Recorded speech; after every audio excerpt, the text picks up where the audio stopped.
Over the years, we brought you countless stories of veterans taking Midwest Honor Flight trips. And more on the way with the latest group just returning home tonight. But before we are able to share their experiences, tonight KELOLAND's Dan Santella takes a look back at our coverage of previous journeys to D.C. Clifford Peterson served with the Army on the front line in the Korean War. Decades later, the Mitchell man visited the Korean War Veterans Memorial on the National Mall. Some of my friends I left face down in Korea. I cry a lot. I'm about ready to cry now. Peterson says Midwest Honor Flight gave him some closure. Maybe now I can pretty much put all those bad experiences in the background and get on with my life. Also on the 2019 trip were four brothers soaking up the experience together. 87-year-old Dean, 85-year-old Delvin, 72-year-old Jerry, and 66-year-old Kenny Stever grew up in Bryant, South Dakota. While all veterans on this trip, two of the brothers served as guardians. What's going through your head right now? So many things that I can't even begin to explain them.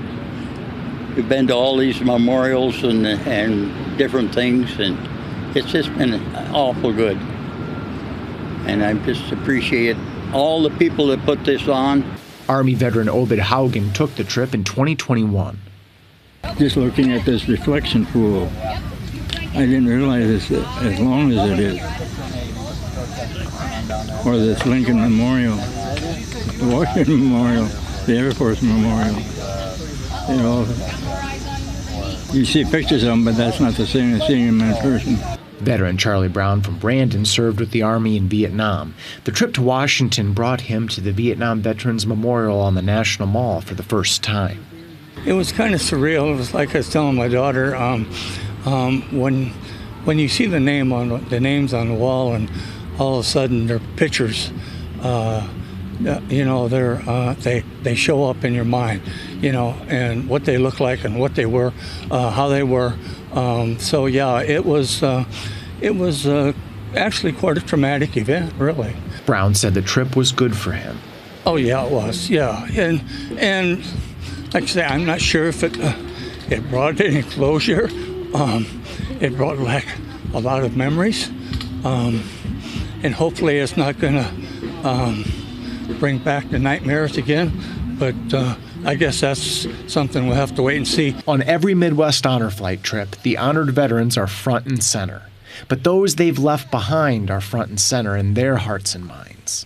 As he chatted by the Franklin Delano Roosevelt Memorial, Navy veteran Harold Peterson of Aurora talked about his late wife, Barbara.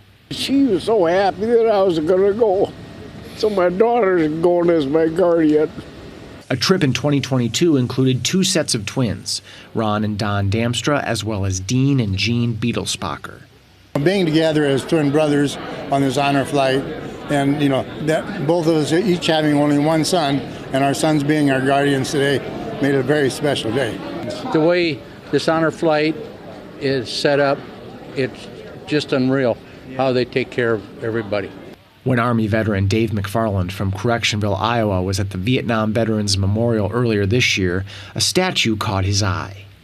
I'm trying to take a picture of it, and this guy walks up to me and he says, "What have you been up to, you old dog?"